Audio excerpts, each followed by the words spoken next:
Hello, welcome and good morning from Hamad International Airport here in Doha, Qatar. It's really early in the morning. As you can tell, I'm on an empty transit train. And today I'm going to be taking the business class that Qatar doesn't like to talk about. This video starts off at the Mourjan Lounge in Doha Airport, which is run by Qatar Airways. You see, I've already connected through from Abu Dhabi, and this 7-hour overnight connection is made a lot easier by the fact that I can get hold of one of these cabanas in the business class lounge.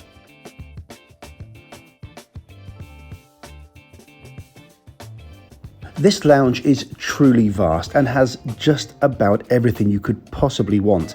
It really is one of the world's best business class lounges, and if you really do have to have an overnight connection in an airport, this is probably one of the best places to spend it.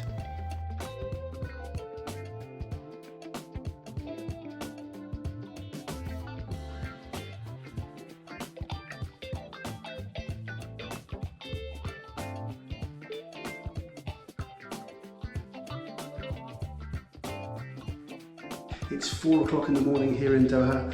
I have been on the go for 12 hours now, and boy do I need a shower and a change of clothes.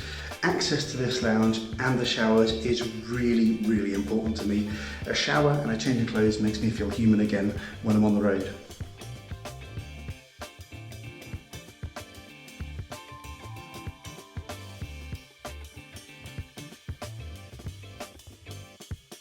Okay, let's go and see if we can't find ourselves something to eat. Now, there is breakfast on the plane. It's a 4.5-hour flight up to Athens this morning, but I'm in one of the world's nicest business class lounges, and you know, you've got to eat there.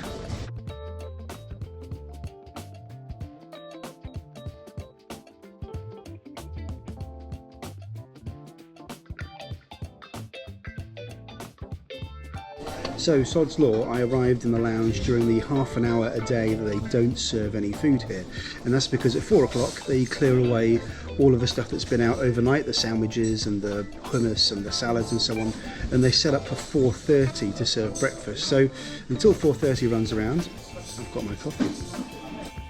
The eggs royale were absolutely delicious, and one coffee and an orange juice later, I was feeling a lot more human. By the way, if you want it, of course there is alcohol available, but at 4:30 in the morning, I think I'll pass.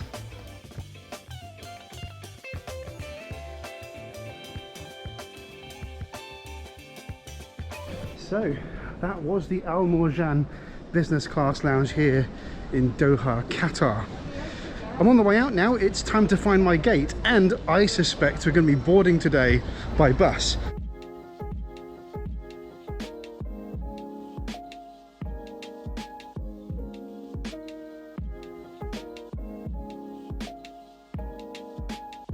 One of the really good things about flying Qatar is it doesn't matter which class you're flying. If you're flying business, you get into the lounge, that's great.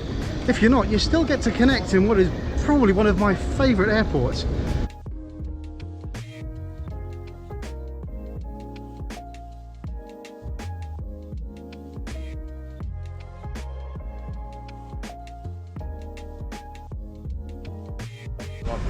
Okay, we are at D20 and that is downstairs.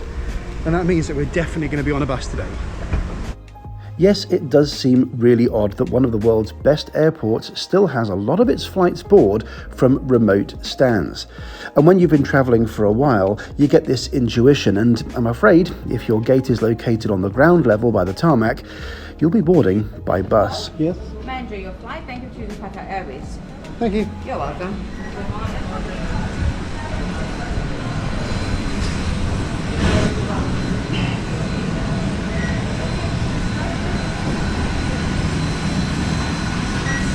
Thank you.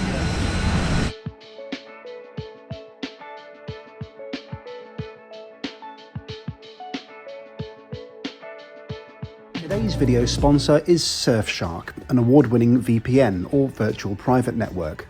Surfshark is part of my personal travel arsenal for a whole list of reasons. If you're not attracted to the idea of leveraging lower ticket prices or staying safe on public Wi-Fi, maybe the whitelisting facility, industry-leading encryption, and a quick kill switch in case you lose internet might convince you to give it a go. But I find it so annoying when you can't access some content overseas.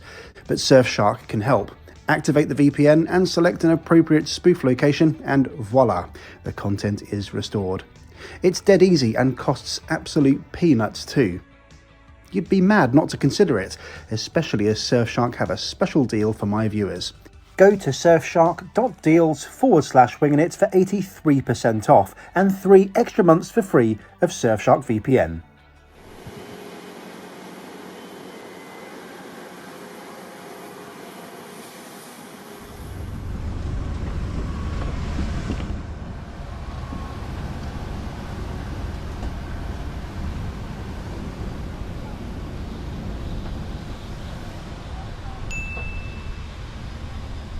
Hello, good morning.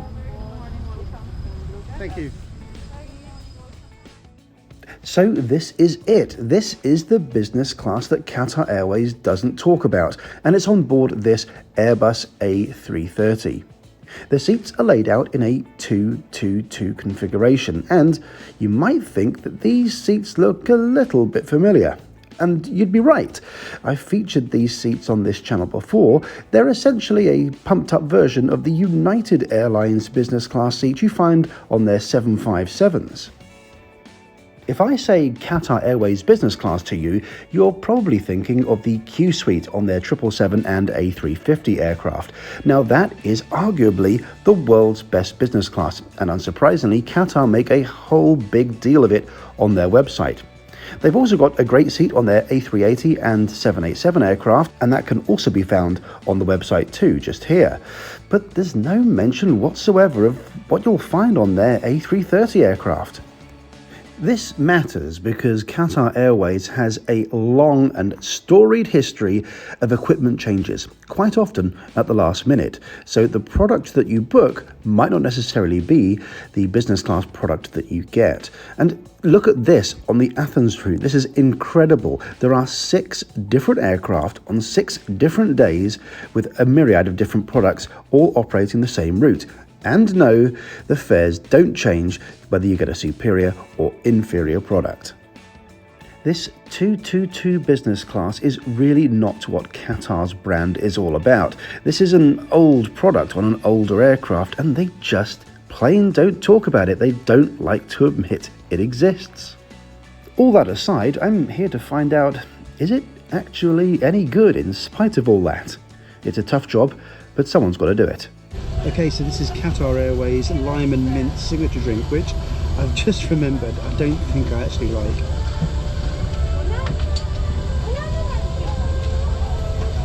Ooh. It's very sharp. I'm sure I had this last time and I didn't like it, but no, it's growing on me. Cheers.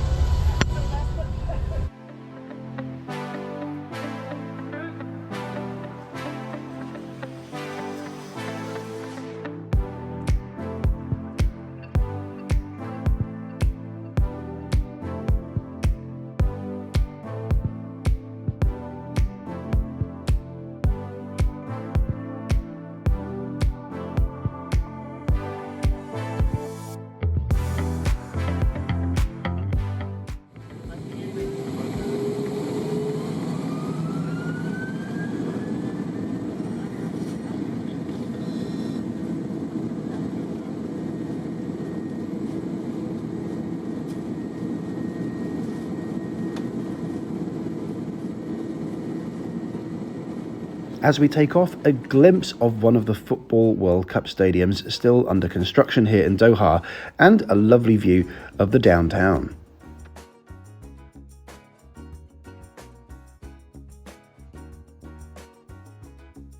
Alright, so what's this inferior seat actually like? Well, to be honest, it's not that bad. It's wide enough, and you could make it a bit wider by taking down the armrest. The power points have been moved from the United Airlines version of the seat to somewhere much more sensible, and there is now a modern remote instead of the really old 90s one that is on the United product.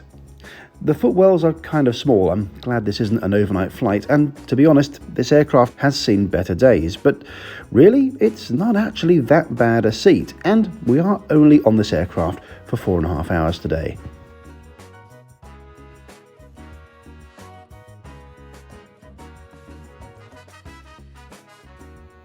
Despite this being one of Qatar Airways' shorter flights, there's a really extensive menu, which is quite impressive.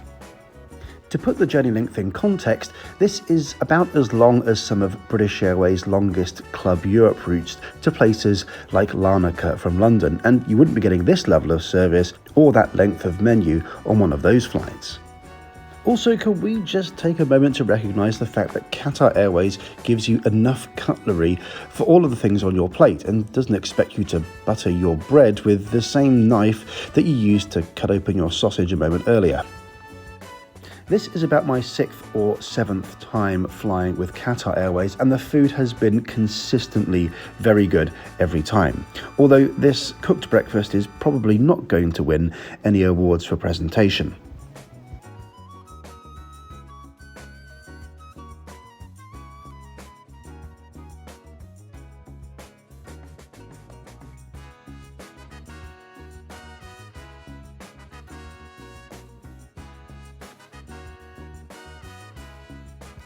With such a long travel day already behind me, I was really tired and I did check out the bed here. It's not too bad, it's not especially long, and if you're more than about 5'11", I think you're probably going to struggle here, but fortunately for me, I am not terribly tall and the bed was absolutely fine, and you can even sleep on your side.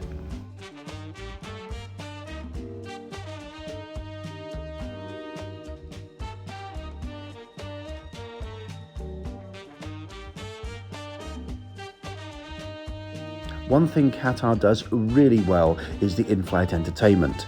The noise-cancelling headphones are pretty good, and there's a massive array of content to watch on what they call the Oryx One entertainment system.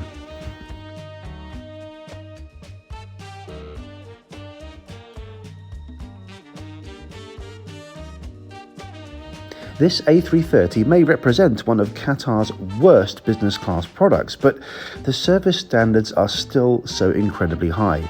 On this 4.5 hour flight, I had a blanket, I had an extensive menu, and there are even dental kits here in the bathroom if you want to freshen up.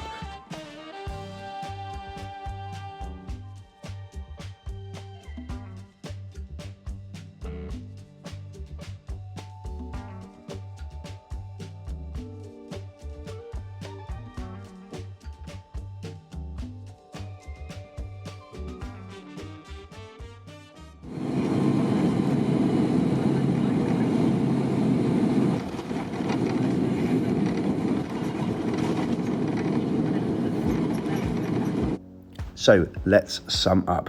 Equipment changes are annoying. This particular flight was a Boeing 787-8 when I actually booked it, but it changed to this A330 just one day before travel. There isn't really an option to change your flight at such short notice, and if you're rather uninitiated to the whole business class flying thing, you probably don't know that the A330 does contain a far inferior product, seat-wise anyway, to the 787. And there is nowhere on their website that tells you exactly what the seats are going to be like on the A330 or other inferior, for want of a better word, aircraft.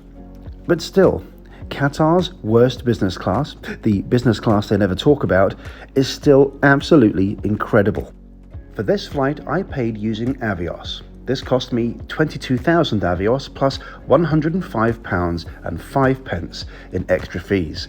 And I think that's a pretty good deal for a 4.5 hour flight between Doha and Athens in business class. Thanks so much for coming with me. Don't forget to visit surfshark.deals/wingingit for 83% off and 3 extra months for free of Surfshark VPN. Cheers, and I'll see you in the next video.